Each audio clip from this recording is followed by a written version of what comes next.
Hi guys and welcome to the FIFA 23 video. Today guys, I'm going to be explaining as to how these Path to Glory World Cup cards do upgrade. It's a bit interesting that EA have gone for this promo being released on Wednesday, yet there's no World Cup cards available in the game at all at the moment, unless I've just completely bypassed it, or if EA are just slow releasing the content tonight.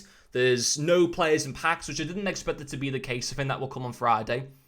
But I thought we would have seen one player in objectives or in SBCs, but that doesn't seem to be the case as of the moment. But anyway, just like for runs to watch and just like for Road to the Knockout for all the European club football competitions, we are going to do a video explaining as to how these cards upgrade. And it's an interesting system that EA have gone for. I like some of the new things that they've gone for in terms of upgrades, and I'm also disappointed in one aspect, and we'll get onto that in a second. I don't know who's going to be in this game, or who's going to be in this promo. I'm not too sure what cards have been leaked. I try to stay away from the leaks as much as possible, but let's say, for example, Nabil Fekir is in the promo. So, let's talk about how these upgrades work. They will get an initial campaign launch boost. So, obviously, Nabil Fekir is an 85 rated. Let's say, for example, they won't give cards a +1 boost. Maybe if, like, for example, Messi got in there, they'd give him a 1+ boost. But for someone like a Nabil Fekir, they'll give him a nice initial boost. Let's say he goes from an 85 to an 88 rated. He comes into the promo as an 88 rated. Already a nice boost. Following on from that, if France were then to qualify from the group stages and into the last 16, he would receive a 1+ inform style upgrade, which would take him to an 89 rated. If they were then to win the round of 16, which is their first knockout game, he would receive another inform style upgrade, taking him then from an 89 to a 90 rated. Following on from that, they then would enter into the quarterfinals. If they were to win the quarterfinal match, they would keep the same overall rating from their win in the last 16. They keep the same overall rating, so their overall rating wouldn't change, but they would receive a 5-star weak foot boost. Now, with Nabil Fekir, he is currently 4-star, 4-star, so obviously he'd go to a 5-star weak foot. They're not going to have anyone in this promo that's already a 5-star weak foot or 5-star skillers, because if you have someone that's 5-star weak foot, for whatever nation that player represents, if they were to ever win the quarterfinal game, it would be a waste because his rating wouldn't change and he already has 5-star weak foot. So they're going to go for players that have, 4-star, 4-star, 4-star, 3-star, 3-star, 3-star even, that type of thing. So Nabil Fekir could get in based on that. If they were then to win the semi-finals, they would receive a 5-star skill move upgrade. So they'd have then 5-star weak foot and 5-star skill moves, which is great if you got an attacker, is literally pointless if you had someone like Van Dijk. And they're going to have defenders in this promo. They're not just going to have every single player be an attacking player. They're going to have defenders, but it's useless for them to have those particular, certainly the weak foot, maybe not so much the skill moves, but even then it is a bit of a waste. But the thing that just makes me the most confused out of all of it is, win the last 16, they get an inform style upgrade.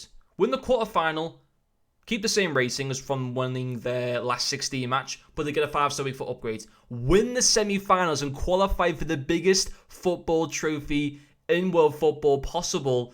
They still keep the same rating as from winning their first knockout game. It's just ridiculous. So if Van Dijk was to get into this promo, yes, he'd get those initial, and if Netherlands were to go all the way, he'd get that initial campaign launch. He'd get the qualifying for the group stage, qualifying from the group stages. He'd get the win for the last 16, so he'd get another upgrade there. But then he wouldn't get another rating upgrade unless the Netherlands were to win the whole World Cup. So I feel like there should be, fair enough, for winning the quarterfinals, yeah, keep the same rating, but for winning the semi-finals, there should be a rating increase. As well as the 5-star skill move. As well as that, in my opinion. But anyway, some people may just say I'm just arguing for the sake of it and just being a miserable bastard. But, each to their own. And then if the nation that the player represents is to win the final, they do then receive a rating increase of a 1+ overall rating, and they also receive 3 new player traits.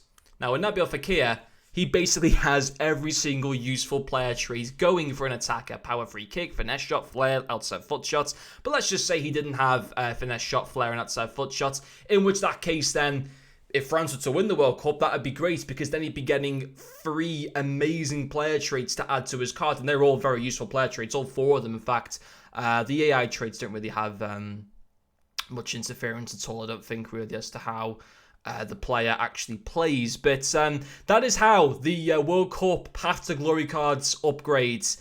I just think it's bizarre. And you know, am I just moaning here too much? I don't know. But you win your last 16, you get a rating increase. And then you wouldn't get another overall rating increase unless you won the World Cup. There's a big difference between winning your last 16 game and then winning the World Cup final. There should be an upgrade for qualifying for the final, in my opinion anyway.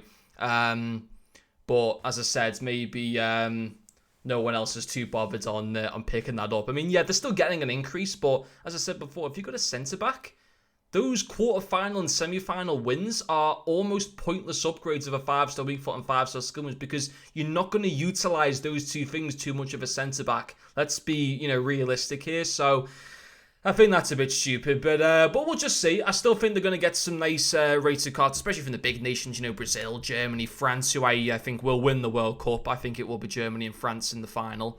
I've done a little prediction thing that I've entered, and I've got it down as how you can actually work out the whole path of the World Cup right now if you want to.